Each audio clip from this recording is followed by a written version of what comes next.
habang nag-ere po ang ating diskusyon sa Bigwas ng Agila, may napipintong 5 piso por litro na pagtaas sa presyo ng produktong petrolyo sa Pilipinas, mga kababayan. At hindi alam ni Marcos anong gagawin. Magbibigay ba ng subsidy? Paano ibigay ang subsidy? At nakiusap siya sa mga petroleum and oil players sa Pilipinas na kung pwede staggered ang pagtaas. No? Mantakin yung mga kababayan, 5 pesos per liter. Ito ma'am ang gustong-gusto ng CPP, NPA, NDF na magkaroon ng kaguluhan, kagutuman, at upang sila ang magbida.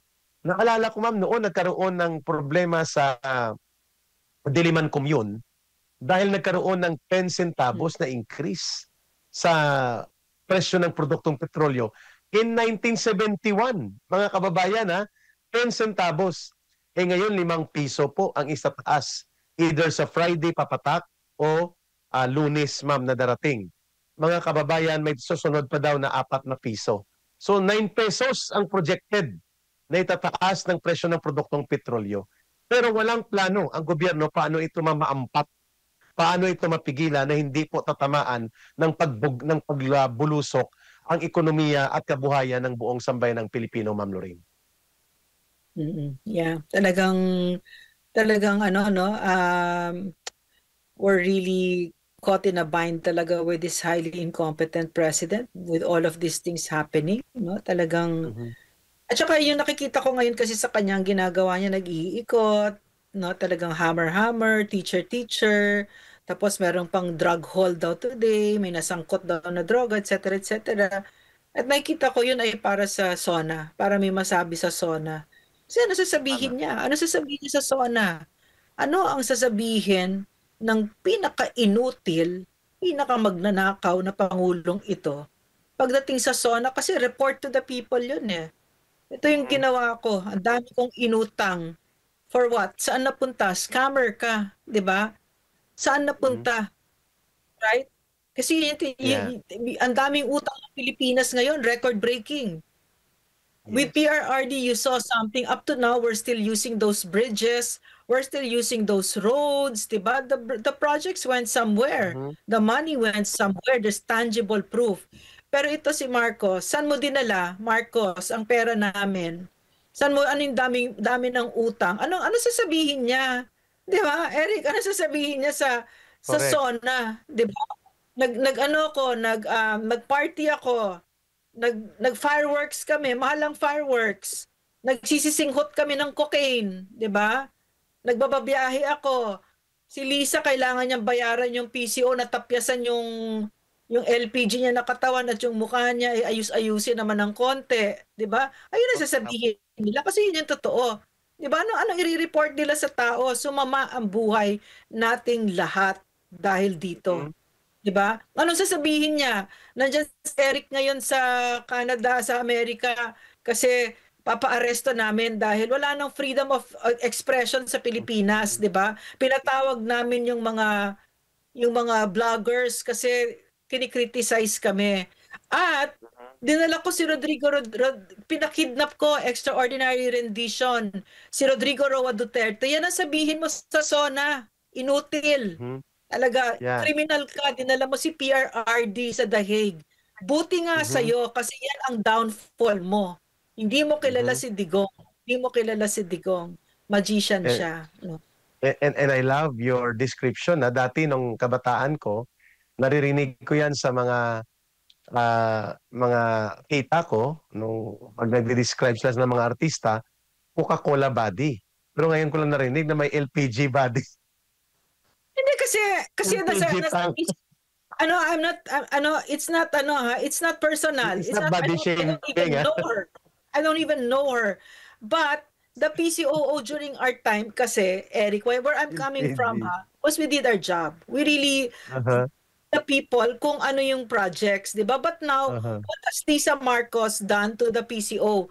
Government communications is being centered around a first lady's Photoshop because she's not happy with how she looks, 'di ba? So it's so obvious. It's so obvious na Yan ang you let the Filipino people bear the burden of your vanities and your incompetence, no?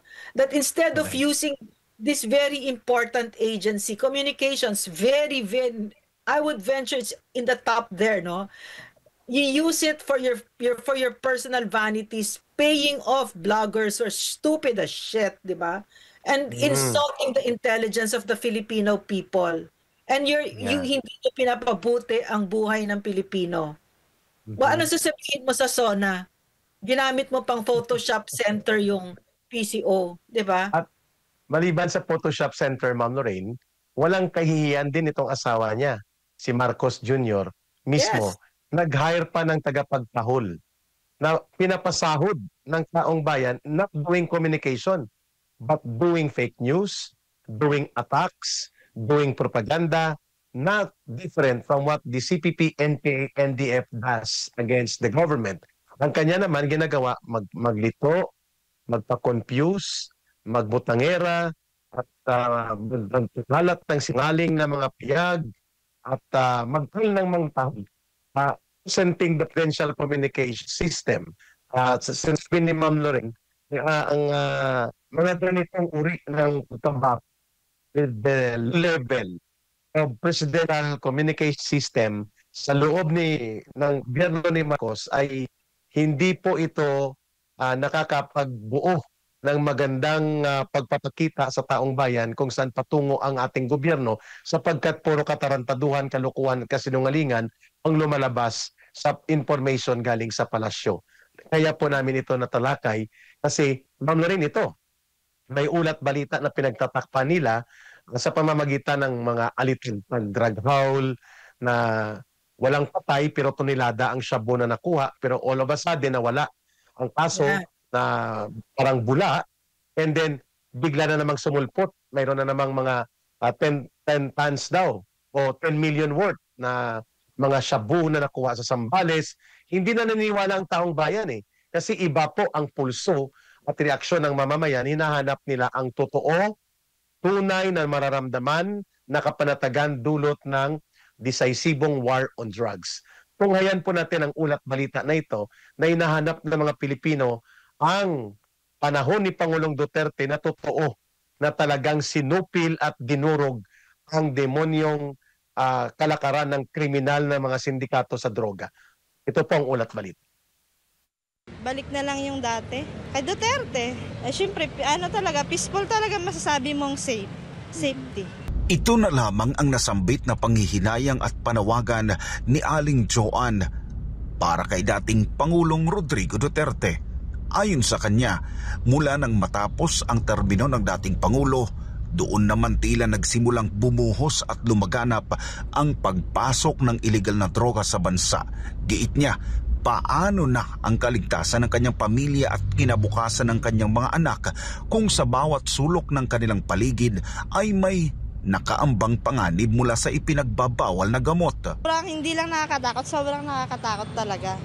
Kasi parang bumalik na naman nga. Katulad dati kasi parang pag naglalakad ka dyan, wala lang ngayon. Kahit doon sa amin sa mga eskinita, parang takot ka na rin minsan lumabas sa gabi. Si Tatay Adriano naman, agad na naalala si Pangulong Duterte nang mabalitaan niya ang sunod-sunod na isyu ng bilyong pisong halaga ng palutang-lutang na shabu sa iba't ibang baybayin sa bansa. Anya, malayong-malayo na ang sitwasyon ngayon dahil mas nakakatakot na raw ang tila kawalang aksyon ng kasalukuyang administrasyon, lalo na pagdating sa kampanya kontra iligal na droga. Batay sa kanyang karanasan at obserbasyon, hindi niya basta-basta nakakapasok noon ang mga kontrabando sa bansa sa ilalim ng pamumuno ni dating Pangulong Duterte. At tiyak na may kalalagyan ang sino mang gumagamit o sangkot sa ipinagbabawal na gamot. Pag may nahuling ganyan na nagbibinta ng droga, talagang tinutukhang niya ng mga pulis. Safe talaga nung kay Duterte pa. Walang nagdudruga nung una. Kay Duterte pa. Pero ngayon wala na, nagkakalat na. Buwabalik naman sa dati. Hinala naman ng ilan, kahit hindi sila eksperto, posibleng may mga nasa likod ng patuloy na pagpasok ng iligal na droga sa bansa. Kasabay nito ang kanilang pangamba sa sariling seguridad, lalo na kung ang mga kontrabando ay naipakalat na sa mga komunidad at maging ang sarili nilang mga kaanak ay maaaring mabiktima ng paggamit ng ipinagbabawal na gamot. Siguro po sa mga ano rin mo yan, yung mga kinakapit-kapitan po rin nila, kaya kumakalat-kalat po yung ganyan. Kasi hindi naman basta-basta kakalat yan kung hindi rin sila may may mga impluensyang mga nakakaalam ng mga ganyan po eh. Tapos isa sa mga anak ko yung hindi makaiwas sa Siyempre po, sa magulang, kakatakot yung ganun po. Kaya sana, anuhin nila yung mga gumagamit ng ganyan, yung nagkakalat ng mga ganyan, tutukan po nila. Noong nakaraang buwan hanggang nitong nakaraang linggo, halos araw lamang ang pagitan ng mga ulat at muli na namang nakarecover ang mga otoridad ng mga kontrabando sa iba't ibang baybayin ng bansa. Kabilang narito ang 10 bilyong pisong halaga ng hinihinalang shabu na nasabat mula sa isang shipment sa karagatan ng Zambales. Bukod pa rito, isa pang kahinahinalang maleta ang natagpuan sa kahabaan ng Friendship Road, Pasinaya Homes Central, Barangay Sabang, Naik, Cavite noong Hunyo 20, 2025. Ang maleta ay may lamang hinihinalang shabu na tinatayang may bigat na 30 kilo o katumbas ng mahigit 200 milyong piso. Batay sa inisyal na investigasyon, sinadyang ihulog ang naturang maleta at inaasahang may kukuha sana nito sa lugar. Patuloy naman ang ginagawang investigasyon ng mga otoridad upang matukoy ang mga nasa likod ng insidente at mahinto ang paglaganap ng kontrabando sa bansa. Ma'am, ito yung tinatawag na backfire propaganda. Sino namang loko-loko na sindikato na 30 kilos ng shabu itapon mo sa gilid ng kalsada and then doon ang dead drop at doon ang pick-up point. Ito ma'am ay alitagtag part 2. I-stage mo para may accomplishment din si Torre. Wala man siya may pakita ng accomplishment maliban doon sa kanyang lawlessness and state terrorism na ginawa sa KOJC at kay Pangulong Duterte. So hindi po kapanipaniwala ito. Nagba-backfire po ito sa kanila kasi sapagkat gusto nilang ipakita na may accomplishment pero sa totoo lang sila rin po ang gumagawa ng ganitong stage-managed na uri ng operation. Sino namang loko-loko ang magtatapon ng 10 bilyon? Take note mga kababayan, 10 bilyon ang worth ng droga pinalutang sa dagat. My goodness. Wala pong maniniwala dyan. Ano pong gusto kong punto, Ma'am Lorraine? Itapon yon, sinurado yon na makikita ng mga pulis, wari operatiba, and then para meron ng accomplishment. Na walang patay, walang drug operation, puro lang mga na-confisca na kontrabando. Ito po ay kwentong kotsero. Sinong loko-lokong drug syndicate ang itatapon nila ang 10 billion worth of drugs sa dagat at bahala na si Batman kung saan malulutang at saan iaahon ang droga na to. Kalukuhan po yun. At sinong magsasabi na papatulan natin ng kwento, maleta ng shabu, itatapon mo sa daanan, sa highway na makikita ng maraming tao, tapos expect mo na doon ang drop-off at pick-up point. Ma'am Lorraine, ito po ay kwento ng kutsero na ang purpose nito ay magpropaganda na sila ay may mga accomplishment kasi walang maipakita na totoong war against drugs. Kasi gusto nilang ipakita ni Marcos, ni Torre, at ng grupong ito ng gobyerno ngayon na pwedeng magkaroon ng accomplishment na walang may mga namamatay sa mga drug operations na ito. Subalit alam natin na ito ay baka ito rin ang alitagpag na ginamit, rehash, na hindi nga mawala ang mga tao na 10 tonelada ng shabu, tapos dadalhin mo sa van, tapos isang taon na nagdadrive, at inunod mo van sa checkpoint para hulihin. Ma'am Lorraine, your reaction is? Tsaka dumaan sa checkpoint na wala siyang lisensya. Yes. So besides the ridiculousness of all of this, kulang din talaga sa utak itong mga ito. No? So, and what's worrisome from my perspective ay ang gumawa nito ay pulis. No? Malamang pulis din ito. So, and I've heard time and again, Eric, that the biggest syndicate, drug syndicates are also in the police, di ba? KPRRD ko natutunan din yan, na na mga malalaking mga drug lords, or I don't know kung drug lords ang tawag doon, ay mga generals, no? So yan yung lalim ng sakit ng Pilipinas, no? Na tapos ngayon ang solusyon ni Bongbong Marcos, katulad ng solusyon niya na hammer-hammer siya, teacher, shallow, nothing, no? In other words, it's a man who doesn't really care about the Philippines, who did not run for the presidency para bumuti ang buhay natin at para magsilbi. Iniinsulto pa tayo, rubbing salt to our wounds itong taong ito. No? So, yan yung alam mo, buti ininterpret mo ng ganyan, Eric, kasi nagtataka din ako kanina. Alam mo naman ako, hindi ako criminal mind, so nagtataka ako, bakit mo tatapunin yung ganyan, no? Sobrang insulto nga sa intelligence natin, no? Kalokohan, no? Sobrang kalokohan, Yeah. no?